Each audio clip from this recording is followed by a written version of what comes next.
some skeptics were convinced that captive-bred lions could never be released into the wild. Would the lions be able to fend for themselves? Would their social structures remain intact? Would they be able to successfully hunt? Follow this engaging African story of a few extraordinary people working with extraordinary lions. Known as Alert, this groundbreaking program has one mission: return Africa's lion population back to its former glory.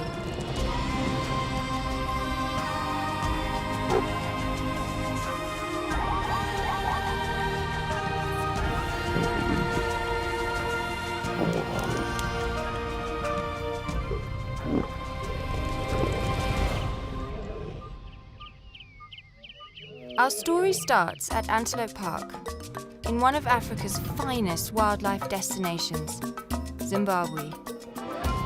Stretching over 3,000 acres of savanna bushveld, Antelope Park provides sufficient wilderness area for the African Lion and Environmental Research Trust, also known as ALERT. This exciting program is in the process of executing arguably one of the greatest breakthroughs in releasing captive-bred lions into the wild. A quick introduction to the stars of the program. Beginning with stage 1 of the ALERT program, meet one of the walking pairs, Paza and Pena. These 8-month-old female cubs are young enough to go on daily walks with tourists and volunteers, which help towards financing the program. Coupled with abounding energy and an insatiable appetite for fun, these cubs take curiosity to a new level. Over the next year, you will be amazed at their progress as they develop into fine huntresses. Moving on to another walking pair of cubs. Lewa and Laili are 1-year-old females with an amazing zest for life. Laili, the larger of the two, dominates with an air of pride and confidence, while Lewa plays the affectionate role. These two are inseparable, with play high on their list of things to do. Over time, you will witness them put away their childish ways as they taste the pleasure of the chase. With Laili having the brawn and Lewa the brains, these two have no problem looking after themselves in the bush. They are a constant irritation to the zebras of Antelope Park, and the impala's worst nightmare. Enter the 4 MKs, our 2 to 3-year-old encounter lions. The 3 females, Mara, Mika, and Kylie, are led by the handsome male Moyo. Tourists and volunteers are able to accompany these lions on their walks, but only from the safety of a vehicle. Famous for joking around, this energized pride also has a serious side and cannot get enough of hunting. Over the course of the program, it's the females that display clever tactics, while Moyo has a lot to learn in the art of patience. Welcome the formidable seas. Another vehicle encounter pride. All over 3 years old, this tree-loving foursome is made up of 2 males, Chisa and Chundu, and 2 females, Chobi and Chete. Don't be deceived by their playful spirit, as you will witness they are inclined to take anything on offer. With a number of kills under their belts, prey species have to be on extra alert when the seas are in the neighborhood.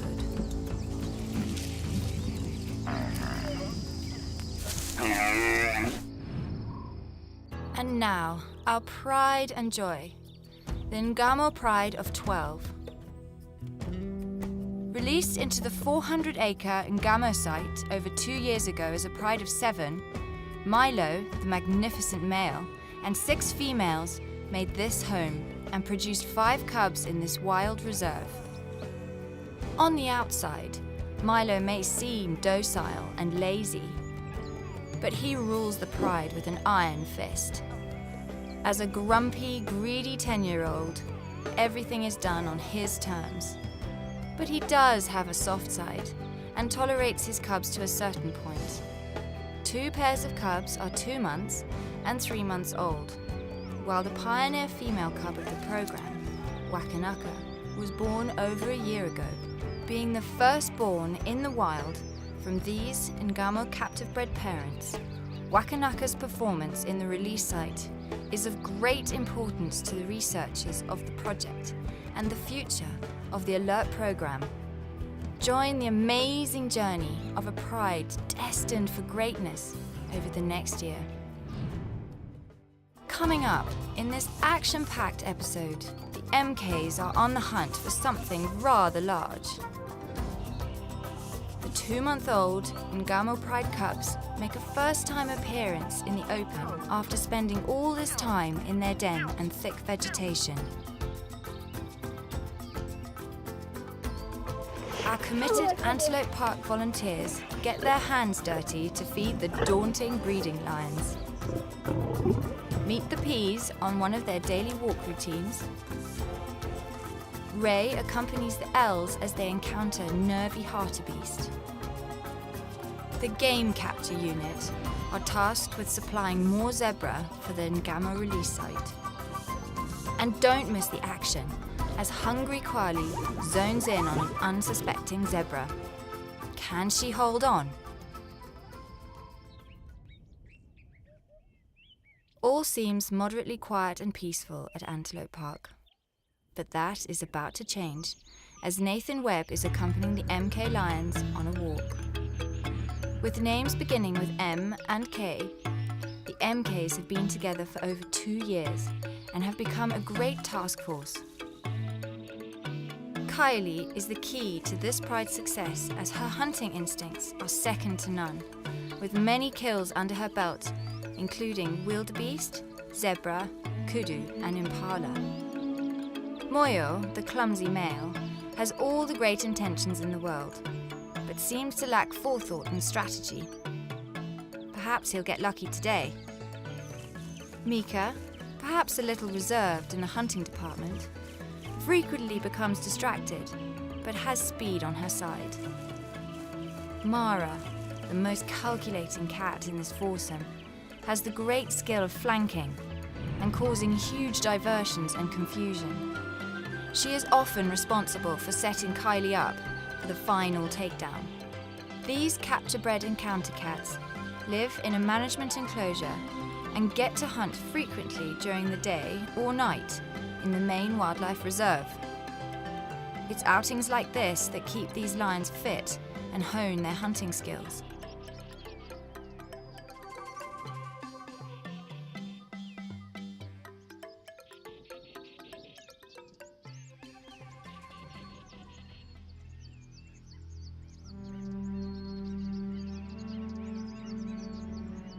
Historically, in the wild, many lions have been killed by kicking giraffe. The MKs will have to be extremely careful and treat them with respect. The tall grass gives them the perfect cover, and Kwali makes the first move.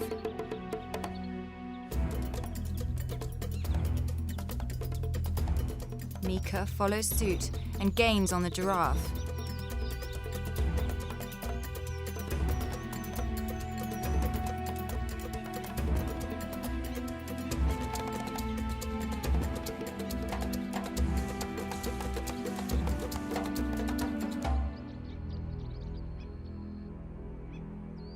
Just had Mika come round the corner of some trees. It was a great setup. The sun was behind us, good cover from the grass and the trees, and she took off after the giraffe. Got really close, but you saw she hesitated a bit.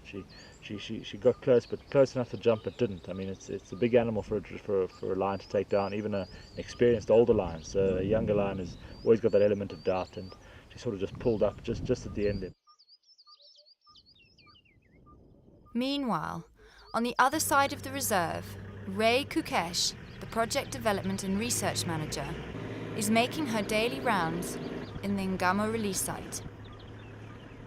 This pride was released into this 400-acre site over 2 years ago and have been closely monitored by the Alert research team. The initial pride of 7 has grown to 12, and something exciting is unfolding.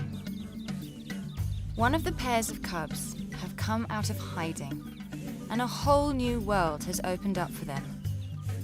Mum, Ashanti, seems to be doing well, and even the mighty Milo is semi-tolerating the disruption.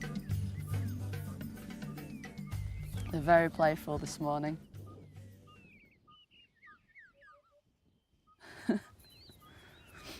Obviously the cool weather's doing them some good, keeping everybody awake. It's strange, even though Shanti's got a little boy and a girl and the little boy's a bit larger, it looks like the little girl's the more confident, giving him a good knockabout.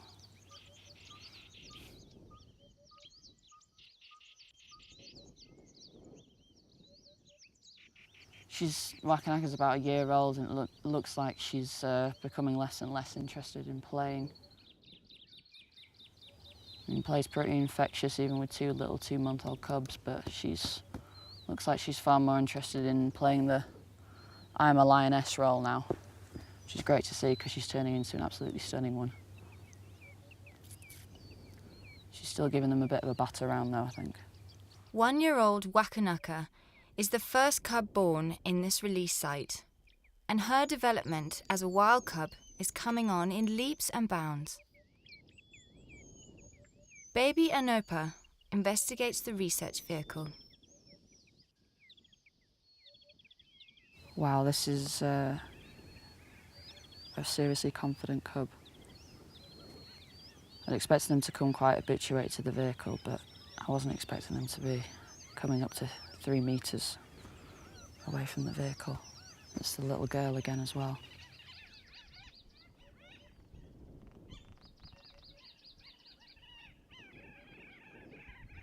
It's good that they're relaxed, but I don't want them becoming too used to vehicles at the same time. It's getting that balance.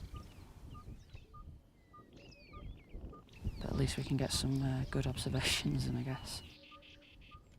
It was weird, Wakanaka was always quite scared of the vehicle, and she still is.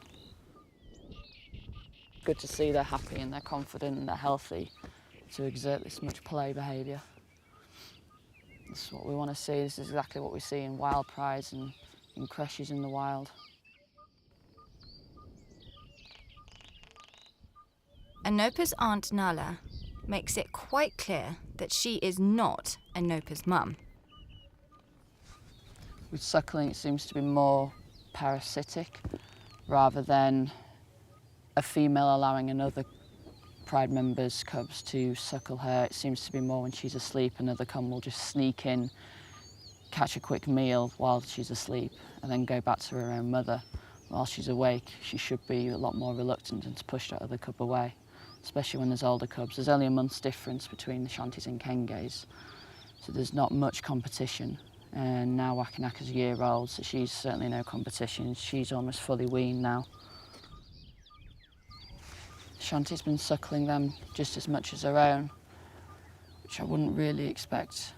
But she's been more reluctant, which is good, spending more time suckling her own. But they're very vocal this morning. Looks like she's getting quite irritated by them.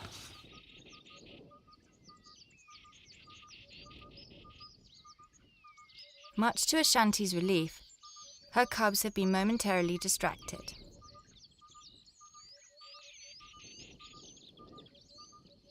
Good example of strengthening some muscles, some neuromuscular development climbing trees, some locomotory play.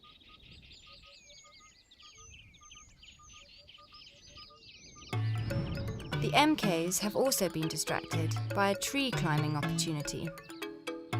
These lions will often climb trees to comb the area.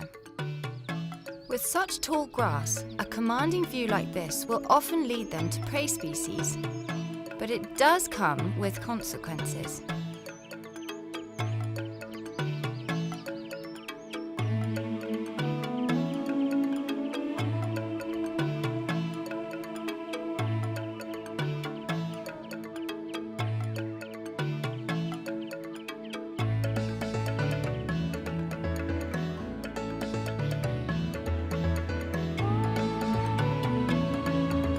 Nothing to show for their efforts, the MKs head back to their enclosures for rest.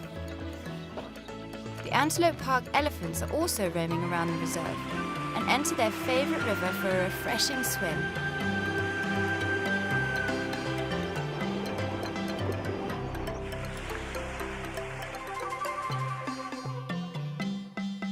Time to meet some of the hard-working lion volunteers.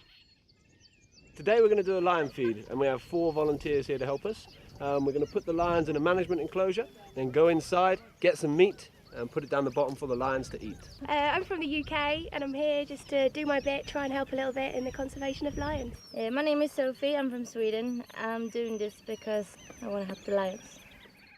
So we're going to feed them now. We want to put it all together in a tight pile. Volunteers are invited from all parts of the world to contribute to this programme. It may look like a messy job, but they cheerfully tackle all tasks with passion and find it hugely fulfilling too. Oh, I can't do it.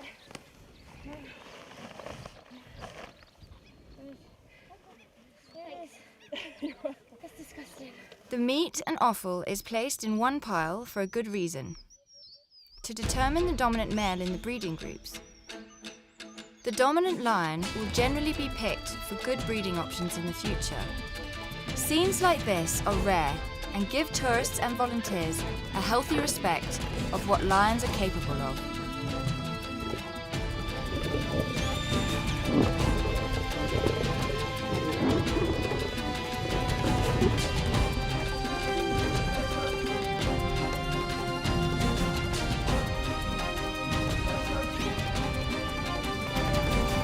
That was wicked.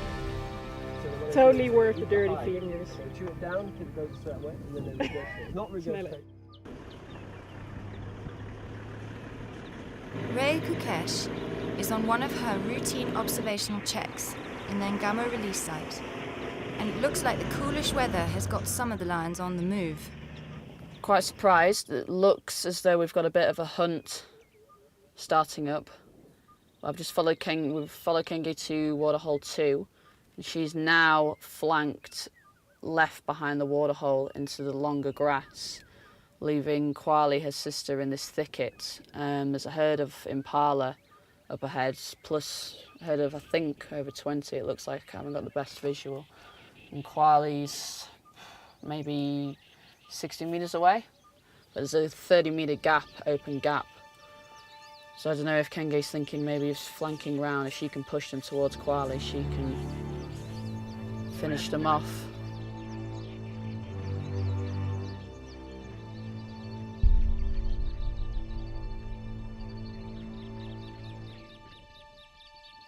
And it looks like Kwali can't quite make up her mind. She's up and down, but I think if we just sit and hold fire, we might see something, hopefully.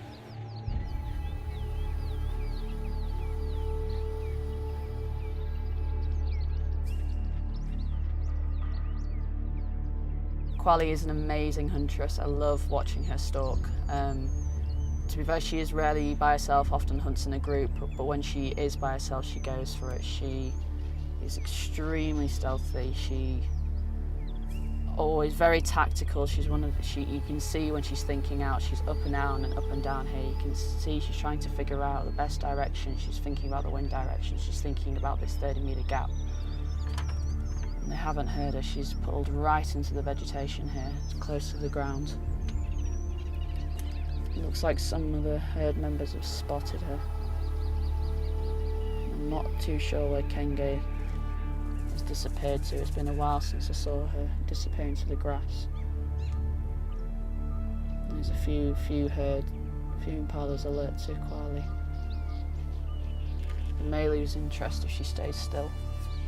It's kind of out of desperation, I think, because it's been nearly a week since she's had a good feed herself.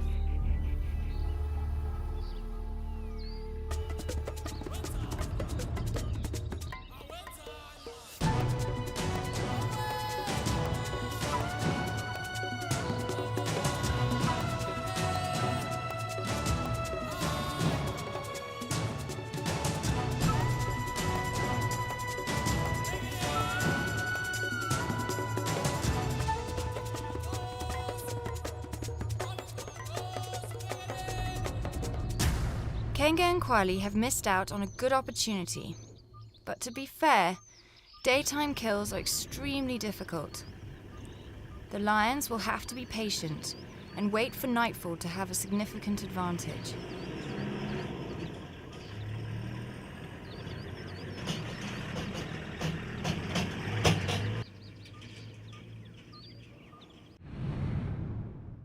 Let's join one of the MK's routine walking encounters. It's early evening, and their excitement and playfulness seems contagious. The healthy social structure of this pride is a great advantage, and their ability to work as a team is getting stronger with each encounter.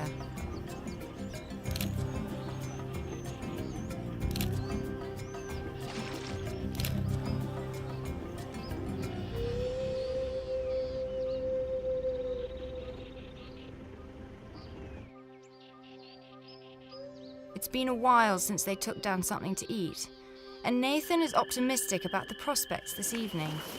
So we've left the vehicle, we're travelling on foot now. The benefit of that now is we're going to eliminate the sound of the vehicle. And often again pick up on the vehicle before they actually see the lions. It sort of gives them away.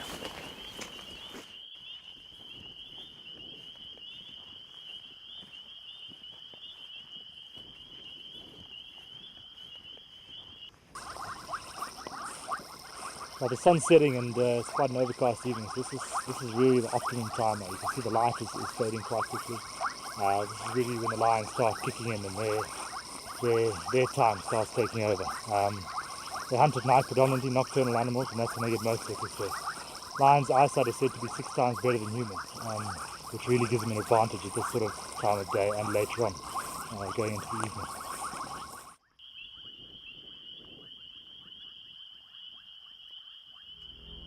Kylie and Mara, the best huntresses, have paired off, and it's Mara that first notices the wildebeest.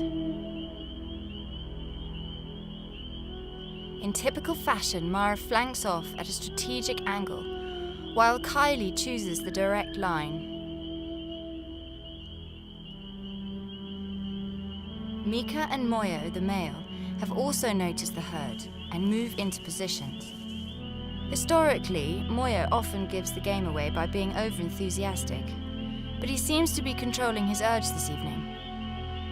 Many calves are on offer, making the adults even more alert.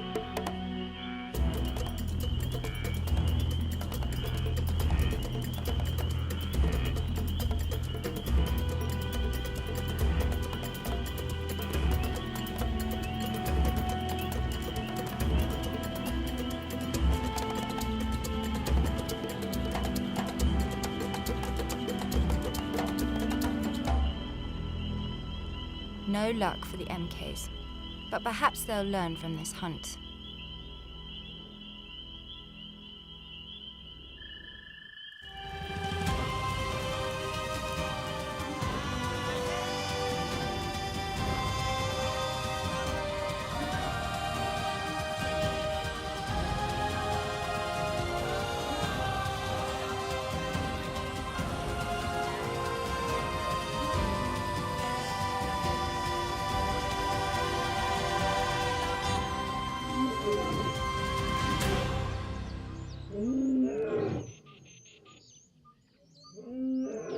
Another early morning at Antelope Park comes alive with Milo at his best. Time to accompany Paza and Pena on their daily morning walk. At 8 months old, life is still a barrel of laughs for them. Walks like this are key in their social development as they take in all the sights, sounds and smells. They haven't displayed much interest in prey species up until this stage, but that will soon change in a few months. For now, let cubs be cubs.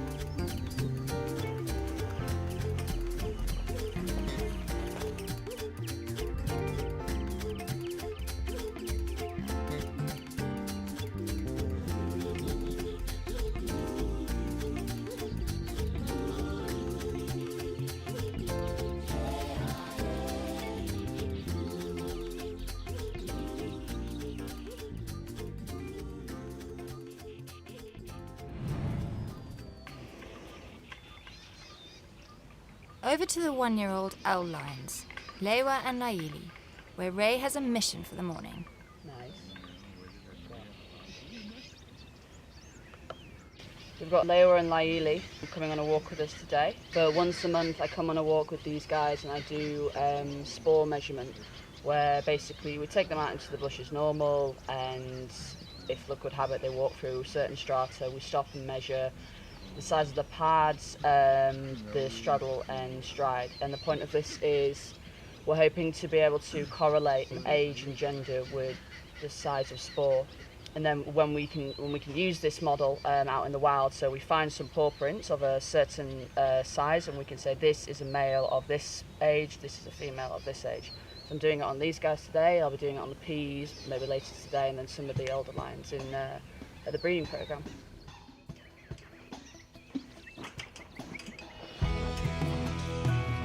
Laili and Lewa are now at an age where anything that moves looks edible.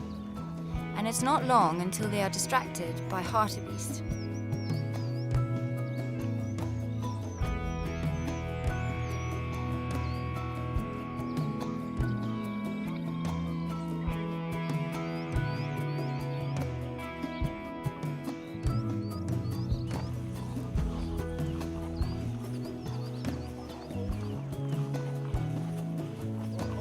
It's not long before suitable ground gives them the ideal opportunity to measure spore, and Ray manages to record the data.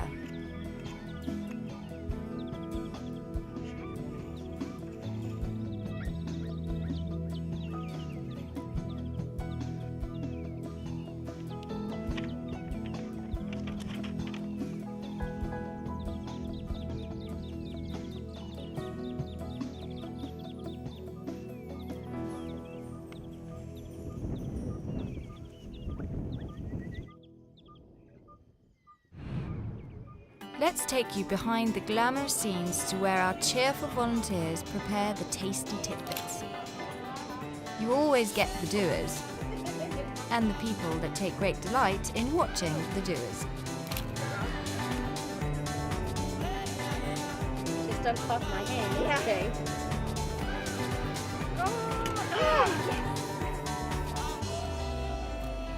These pieces of beef are destined for the owl lions. The perfect balance of vitamins and minerals are impregnated into the cuts to ensure the lions maintain top nutrition.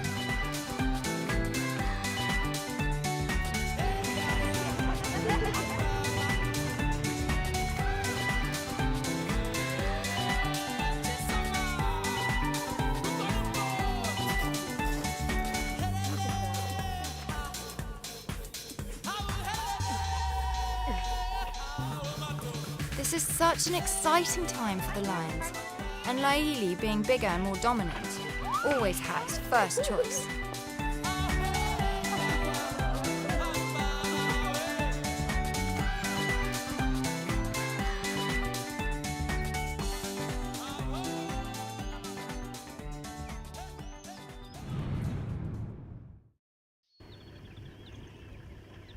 The MKs haven't got it so lucky, as they haven't eaten for 4 days. Nathan and Ephraim have joined them on a walk, with the hopes of a kill. After about a 10-kilometre walk, luck is on their side, and all senses go on full alert.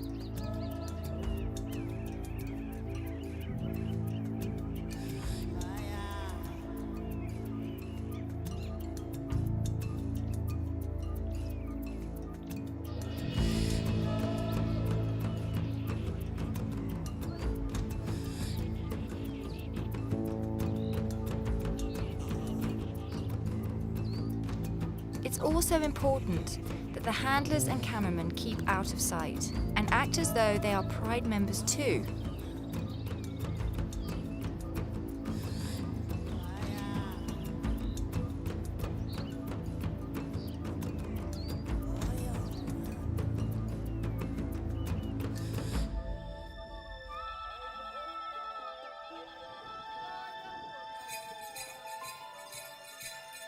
Everyone is hoping Moyo contains himself, as he often prematurely gives chase. So far, so good. Nope, I spoke too soon. He blows it again, and the females have no chance of getting into proper flanking positions.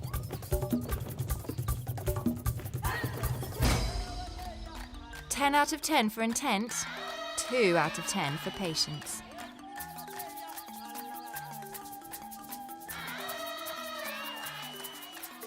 While the MKs regroup, we go over to the Ngamo pride to find little male Amadi having a Lion King moment with his dad.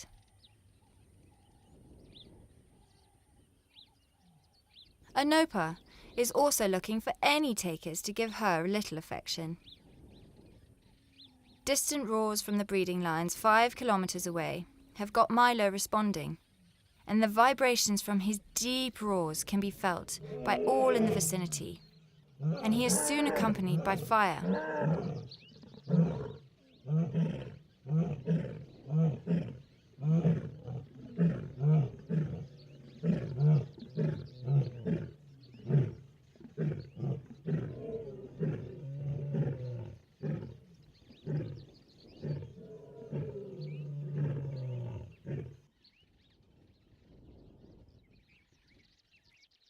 Fire seems to be initiating some flirting. But it doesn't lead to much, as they go off in search of prey.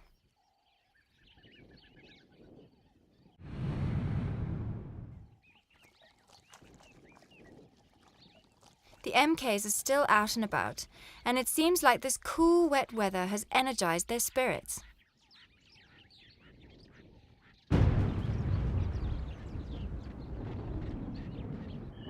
A short storm has forced Nathan and Ephraim to continue in the cruiser, while the cats are still on the lookout for a meal.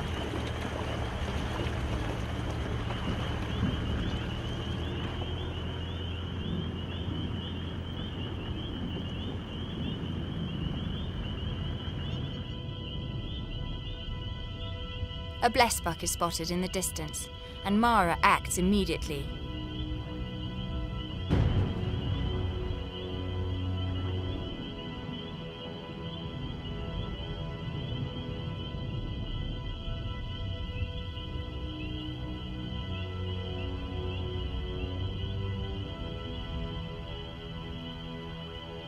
Even with the fading light, the blessbuck has the lion's visual, and it's not long before Moyo does what he does best: a premature chase.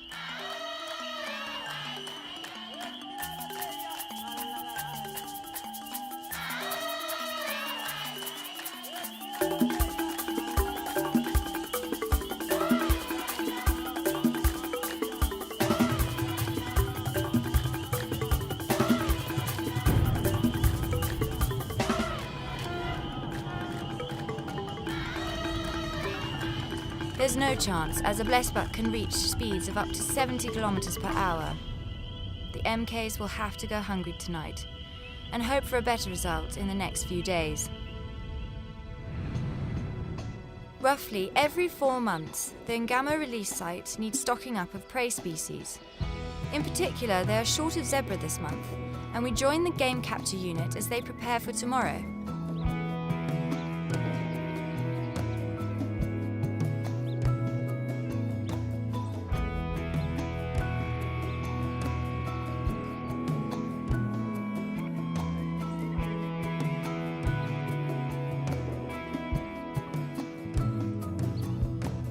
A drop boma is erected before sunset, and all is set in place for the morning.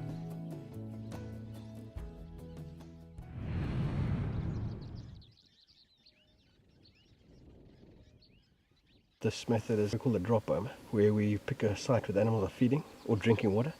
We've got a 40-meter diameter circle boma that we erect, and it's suspended on poles.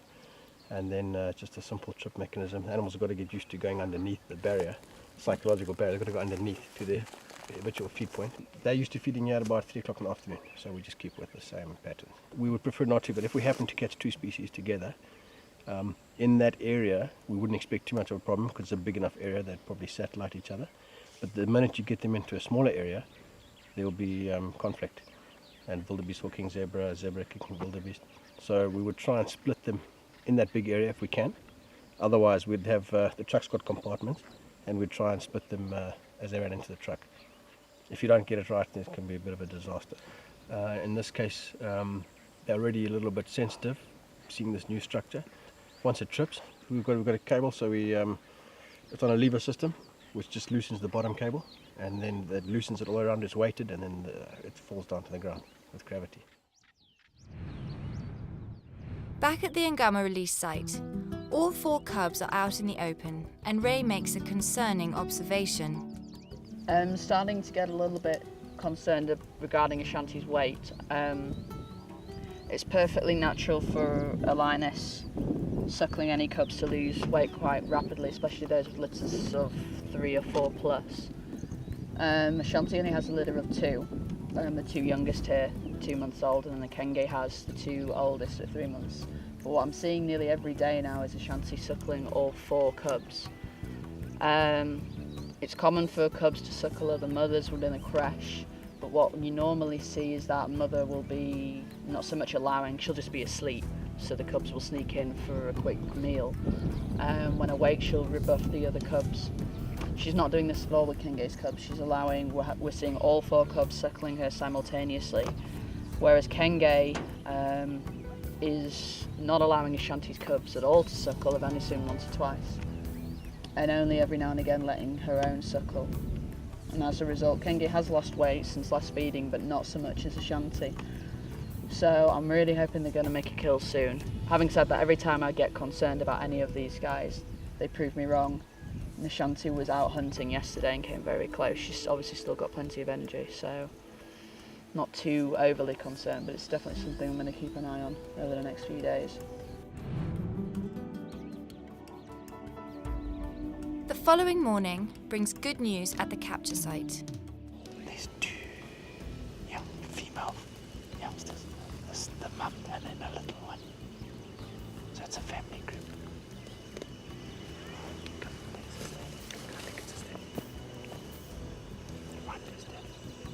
Obviously sometimes we've got to be careful. The zebra can kick, so we've got to stay out of their way and just go in there carefully. The capture unit jump into action, and the slick operation takes shape in no time at all.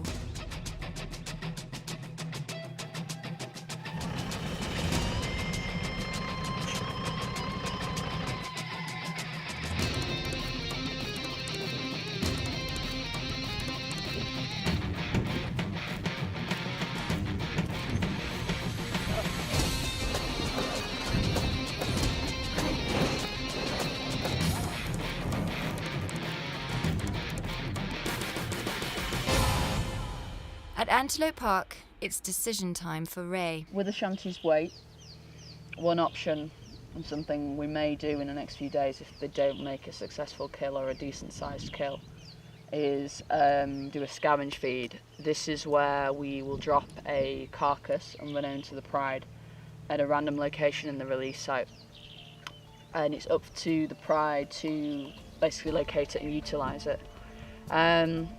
The aspect of this is to make sure that they're utilising the whole area of the release site, and that when they find a carcass they know how to utilise it. In the wild, there are lions that 80% of what they feed is from scavengers. People seem to presume, the hyenas are the scavengers of the bush. It's not the case. Lions do and often scavenge in the wild, and when these guys go into stage 3, the 10,000 plus acres, it's important that they know they need to expand their territory in their home range and take advantage of scavengers, whether it be scavengers from a hyena or just a dead animal that they've come across. And obviously the other advantage of this is boosting Ashanti's weight. I mean, if she continues, if she weren't to feed, she could stop lactating, which would have obviously serious consequences for the cubs. But we'll see how we go. And we'll try and do it maybe once a month, scavenge feed, depending on how much they've fed and this, that and the other. But we've had times when we've put it in and they've not even found it, or the vultures have got to it first, so there's not much left, or not all pride members have fed, so it's not as if we're making it easy for them. It's just another important factor in this whole rewilding situation. We're at our Ngama stage to release site at the moment, and our game has just arrived. We have 10 zebra in here. So we have 2 zebras at the back. As you can hear, they're quite frisky and they're kicking at the sides of the truck. Obviously, they're a bit more stressed than the rest of the zebra inside here. The plan now is to get the 2 males out, obviously because they are going to hurt themselves. They are kicking at steel, so it is going to hurt their legs. We're going to reverse the truck up here, build a ramp, and then release the 2 males out and keep the other zebras in here until tomorrow morning. Obviously, it is getting a bit darker now. We have got Ray, our researcher, with the lions at the moment, watching them to make sure they don't come here. But it is going to get more trickier once it gets darker, so we'll leave it until tomorrow morning to release the rest. But we will do the 2 stallions now.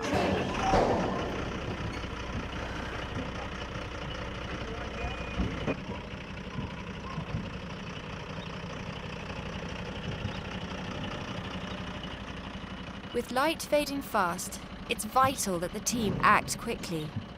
All the noise is bound to arouse the Ngama pride, and that would be a potential disaster while the gates are open.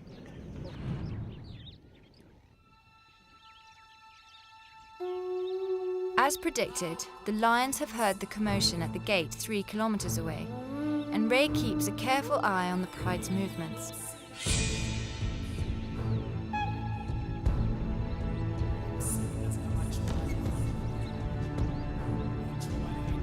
It's evident that the new aromas and interesting sounds have aroused the lions even more, and Ray gives the alert on the radio.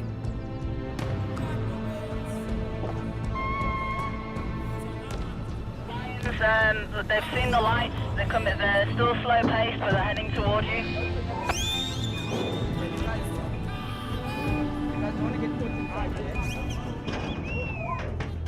It's now or never.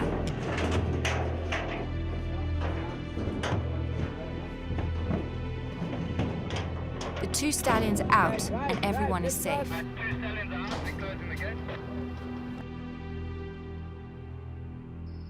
At nightfall, the Ngama pride are still intrigued with the latest arrivals and continue to explore their surrounds.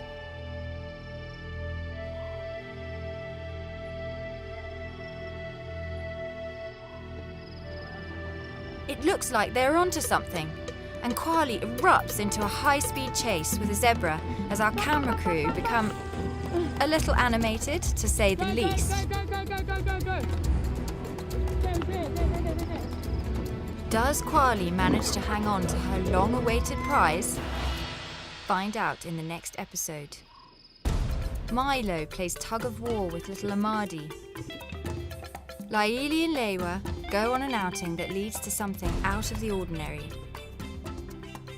The Ngama Pride Creche is a continual source of amusement.